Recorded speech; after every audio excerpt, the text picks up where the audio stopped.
Can you imagine health under a condition where our body's fluids aren't moving?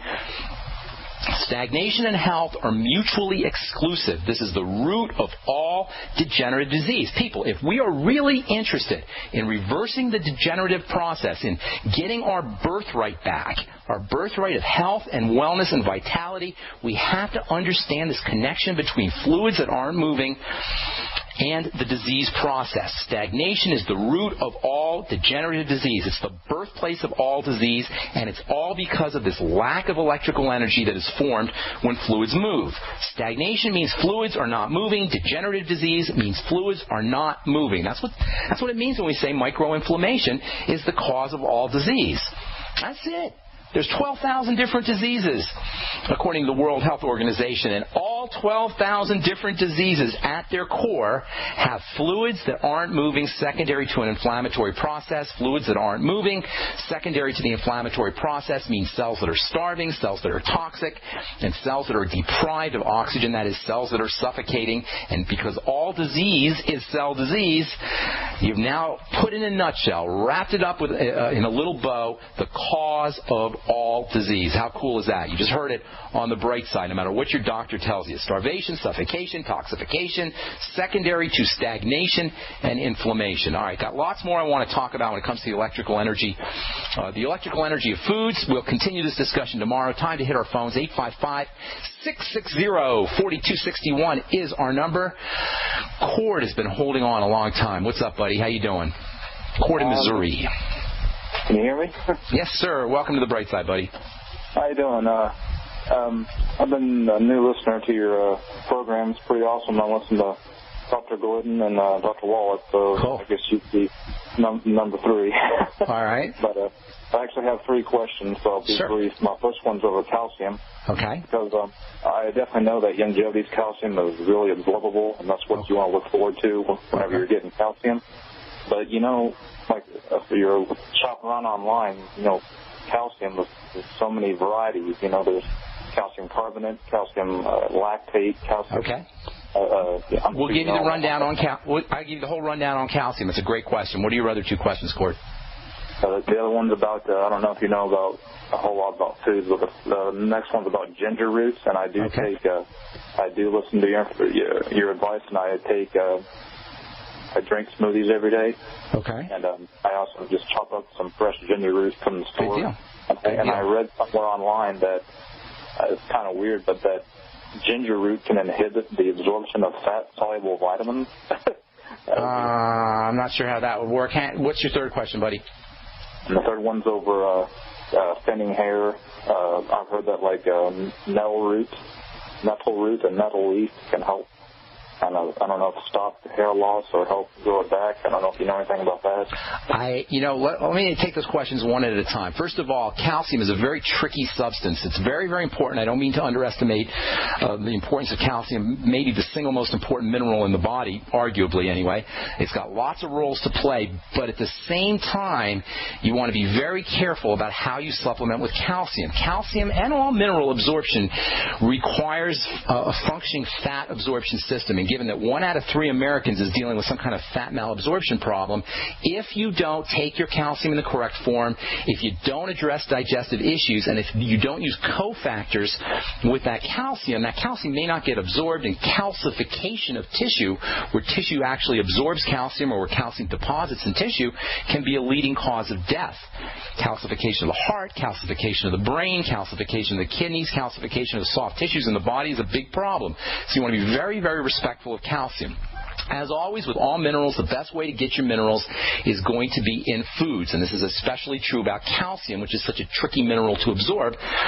Green leafy vegetables are a great source of calcium. Spirulina has a little bit of calcium in it. Sprouts have a little bit of calcium in it. The reason why you want to focus on food-based calcium is because calcium requires magnesium for its absorption. It requires vitamin K for its absorption as well, and you'll get these vitamin K and you'll get magnesium in a lot of natural foods foods, the green leafy vegetables, and the veggies that contain the calcium. So first and foremost, the best way to get your calcium is going to be from veggies, green leafy veggies. Everybody knows about milk for getting their calcium, but what do you think the cows get the calcium to put in the milk? They get it from the grass. Grass is a wonderful source of calcium. In fact, grass is a wonderful source of a lot of nutrients, and it's too bad that we don't have the digestive systems to eat grass, because there's tons of nutritional value in all kinds of grasses, as you would expect if you've been listening to the last couple of Brightside episodes. The electrical nature of food is so important, and grass is mega electrically active. So, number one, when it comes to calcium, best source is going to be veggies, green leafy veggies, cabbage, kale, kohlrabi, broccoli. All of these are good sources of calcium. Sprouts are also good sources of calcium. Second thing about calcium is when you take your calcium supplements with magnesium, and take your calcium supplements with vitamin K, and take your calcium supplements with tools for improving fat absorption. Make sure you're using bile salts. Make sure you're using, this is especially if you have a problem with fat absorption. Make sure you're using your digestive enzymes, and take your calcium with fatty meals. If you have a real big problem with fat malabsorption, you're going to want to take your calcium as well as your other minerals with lecithin as well. So it wouldn't hurt us all to do this. At the end of meals, use your calcium, use your magnesium, use your essential fatty acids, use your fatty vitamins at the end of fatty meals, and then take all of these supplements with digestive enzymes, with apple cider vinegar, as well as a little bit of lecithin, especially if you're dealing with fat malabsorption issues. A couple weeks ago, there was an article that was, I forgot where it came out on, but it was all over the news here in Denver, here in Colorado, on the problems with calcium supplementation. Hang tight, because I'll tell you what I mean when we come back from our break. I'm Pharmacist Ben. You're listening to Brightside on the Genesis Communication Network. If you want to learn more about the longevity products, or if you want to join the Brightside Ben team, head over to brightsideben.com and click on the Join the Team link in the upper left-hand corner of the page. We're coming back at you with more good health information right after this. Don't go away. Hi, I'm Dr. Joel Wallach, veterinarian and naturopathic physician. The Dead Doctors Don't Lie guy with an important message. Take charge of your health. Do not continue to blindly follow the system that has failed us all. I appreciate GCN listeners because you're open-minded and intelligent. If our system is so great, why is it that the United States, the USA, ranks nearly 60th worldwide in longevity and number one in obesity? All the while we spend more money than all the other countries combined annually on unnecessary health care procedures and toxic drugs. It doesn't take much to get on track. Not with the government or pharmaceutical companies, but rather you in control of your own health with a basic understanding of nutrition and supplementation. FDI Longevity has the finest quality health, sports, and energy supplements available. GCN listeners are invited to join our team of people who want to stay healthy well into old age. We are currently looking for specialists to represent FDI Longevity and Save America. To buy products at wholesale prices or join our business team, go to GCNteam.com. That's GCNteam.com. Support GCN. Get healthy.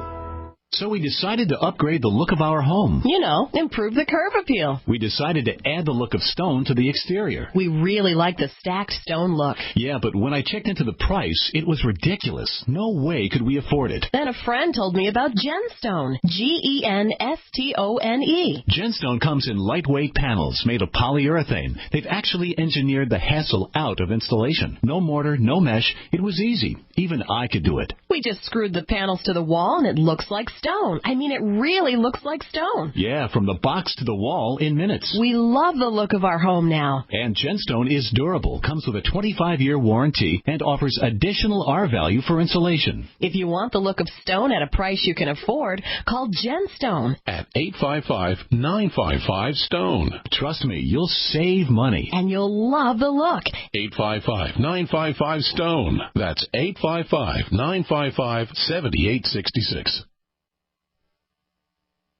Don't complain about your cable bill going up and up and up. Do something about it. Grab a pencil and jot down this special number, 1-855-905-MY-TV. The more cable TV rates go up, the better digital satellite TV looks. Say goodbye to the cable guy and get more of your favorite channels in 100% digital quality for less money. Call 1-855-905-MY-TV. Sign up for packages starting as low as $19.99, and there's no equipment to buy. You get free HD TV upgrade, a free DVR upgrade, and free professional installation. installation. You control what you watch when you watch it. Record your favorite shows. Pause and rewind live TV. Even skip the commercials. Watch local channels too. At just $19.99, what are you waiting for? Pull out your major credit or debit card. Call 1-855-905-MyTV. 1-855-905-MyTV. Say goodbye to the cable guy. Cut costs and get more. 1-855-905-MyTV. 1-855-905-MyTV. It's hard to imagine when things are going reasonably well just how quickly things can change. But what would it take? Economic collapse, massive crop failure, chemical or biological attack? So many situations could find you in the grocery looking to pick up food for your family only to find that the shelves are empty. There's nothing. Don't let that happen. Act today to make sure that if it ever comes to that, you and your family will be provided for. Visit freezedryguy.com to look at the wide variety of survival foods available. Freeze-dried foods from the Freeze Dry Guy store longer, rehydrate faster, are nutritionally superior to, and taste better than any other long-term storage food available. Visit freezedryguy.com or call toll-free 866-404-3663. freezedryguy.com. The nation's largest independently owned and operated talk radio network, the Genesis Communications Network, GCN. All right, we're talking to Cord in Missouri about calcium and ginger. Calcium supplements lead to heart disease. This was an article that came out a couple of weeks ago. I'm reading it off of Medical News Today. Men who take calcium supplements are more likely to die of heart disease than those who do not take supplements. And you say, what the heck is going on? I thought calcium was so good for me. Now it's associated with heart disease. Well, the problem with calcium is its absorption. Minerals in general are very difficult for the body to absorb. Go dig out some rocks from your garden, drop them in water, and see what happens to the rocks. They don't go into the solution. They sink to the bottom because rocks don't absorb. And calcium from rock forms, calcium carbonate, for example, limestone kind of calcium, isn't going to absorb either, or at least it'll be absorbed very poorly. That's why calcium is such a tricky mineral. And in fact, all minerals are tricky for the body to handle, and mineral supplementation is something you want to be very, very careful of. Now, there's three main kinds of minerals, really. You've got macro minerals, minerals that your body needs in large amounts, like calcium, like magnesium, minerals that your body needs in gram amounts, really. And then there's micro minerals, minerals that your body needs in microgram amounts, things like selenium and zinc, for example. And then there's the super-duper trace minerals, the kind of minerals that you'll find in the plant-derived minerals from Youngevity, the Beyond Tangy Tangerine, and products like that, the Ultimate Classic, etc. So you've got three main kinds of minerals. The problem with minerals is not so much in the seleniums and the zincs and the trace minerals, but it's in the macro minerals, because when these things are taken in large quantities and they're not absorbed, they can deposit in the kidneys and the brain and the soft tissue of the body and the heart, and they can indeed be associated with calcification and an untimely demise, as all of these articles that came out a couple of weeks ago are pointing out to. What do? Well, number one, get your calcium and your magnesium as much as you can, your macro minerals, your potassium, your sodium, your chloride, etc., from foods. This is the importance of living live foods, which tend to be rich in easy-to-absorb minerals. Secondly, use colloidal minerals or use chelated minerals. Use minerals that have been manipulated so they're easier to absorb. In the case of colloidal minerals, it's actually plants that have done the manipulation. In the case of chelated minerals, they're been manipulated in a factory, but the point is they're easier for the body to absorb. Look for colloidal minerals and look for chelated minerals. The most poorly absorbed minerals are going to be minerals like calcium carbonate. These salt form minerals is technically what they're called. So if you're going to use these kind of minerals, if you're going to use any kind of calcium supplements or magnesium supplements, take them with food, take them with bile salts. Calcium in particular, you want to make sure that you're getting vitamin K. Now, we haven't talked a lot about vitamin K, but it's mega, mega important. It's made by bacteria in the gut. If you have any digestive problems, chances are you're going to be dealing with a vitamin K deficiency. And without vitamin K, it makes it much more difficult for your body to process and handle calcium. So it's probably not a bad idea to make sure you're getting 5,000 micrograms or so of vitamin K every day, especially with your calcium. So much to talk about when it comes to calcium and mineral supplementation, but I hope that answers your question about the different forms of calcium. And as far as your ginger root question, ginger is a wonderful herb. It's great for appetite suppression. It's great for appetite stimulation. It is great for nausea and vomiting. Ginger's been shown to thin the blood for folks who are dealing with blood clotting. Sometimes doctors will tell you not to use ginger before surgery, in the same way they tell you not to use vitamin E and essential fatty acids before surgery. I have heard about ginger interfering with iron absorption, and you're telling me about ginger and fat malabsorption.